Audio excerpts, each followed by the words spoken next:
Hi everyone, it's Don, and I hope you're having a fantastic week. Picture this, if you will.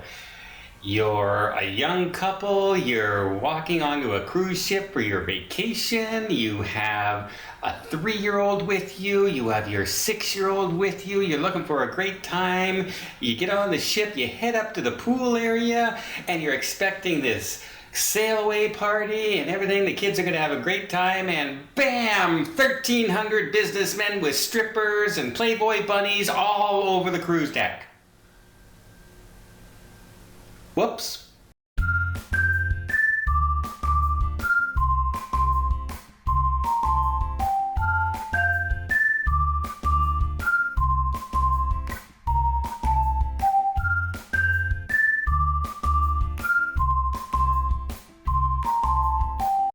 That's right. Many families, mostly Australian, on this cruise were going on Royal Caribbean's Voyager of the Seas.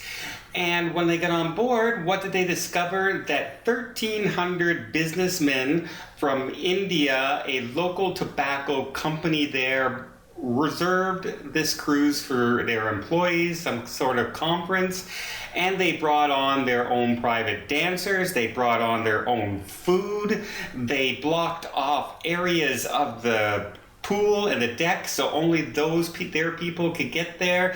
They did the same thing to the buffet areas, some of the nightclubs, and basically imprisoned the rest of the entire guests that were on there.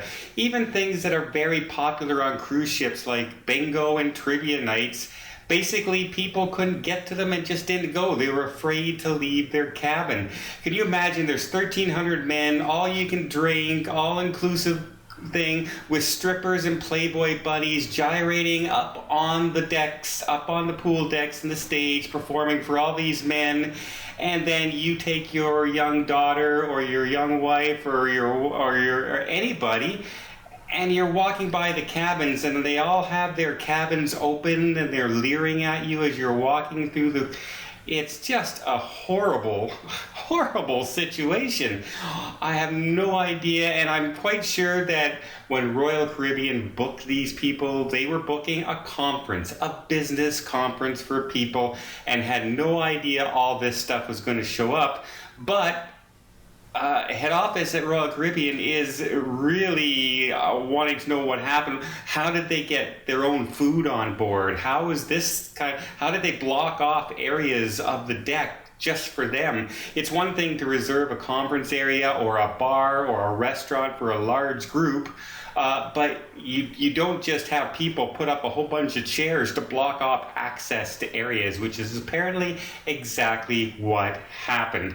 Royal Caribbean has refunded all the money back to all the passengers except for the 1,300 men, of course, who were in there. And personally, I kind of think that's not even going. They should be offered even future cruise credits besides that, because there's no way. I would feel exactly like a lot of people were saying. They felt imprisoned on their cruise ship where they couldn't even go to the buffet area. And Royal Caribbean, like I said, is launching an investigation into what happened. They want to know from, who booked this, who arranged for these things. Did they give concessions about the food? Did they tell them that they could do this, or did the business company just go ahead and start doing it? And there was just too few crew members on board to handle 1,300 men and try and get them to obey. 40 crew members trying to tell them, what to do. So yeah, I'm very, very curious to find out what, if anything, becomes of this, because this is really a bloody mark on family cruising for Royal Caribbean. Their whole thing is cruising for everyone. They have the fun ship. They not, well, fun ship is Carnival, but what I mean is that they have the aqua shows, the skydiving. They have, the spending almost $1 billion renovating their islands to make them more family friendly and more fun all over the world. And then this comes and this happens. So if somebody knew this was going to happen, shame on them. I have a feeling this is more of a case of once they got on board, they just took over knowing that they outnumbered everybody else on the ship. What are you going to do? Call in the army when you're in the middle of the ocean? It's not going to happen. So, like I said, at least people are getting their money back, but I honestly think you should be giving them more. You should be giving them future cruise credit, or even offering the same cruise next year, half price, something, because this is an incident that is enough to just knock you off of taking a cruise ever again. Can you imagine that's your first cruise ever and this sort of thing happens? It's could be devastating. So let me know what your thoughts. What do you think? Do you think Royal Caribbean knew all about this ahead of time?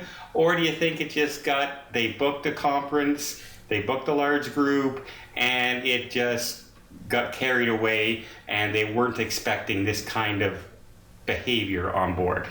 There you go. Hope you liked this video, and I hope you weren't on that ship.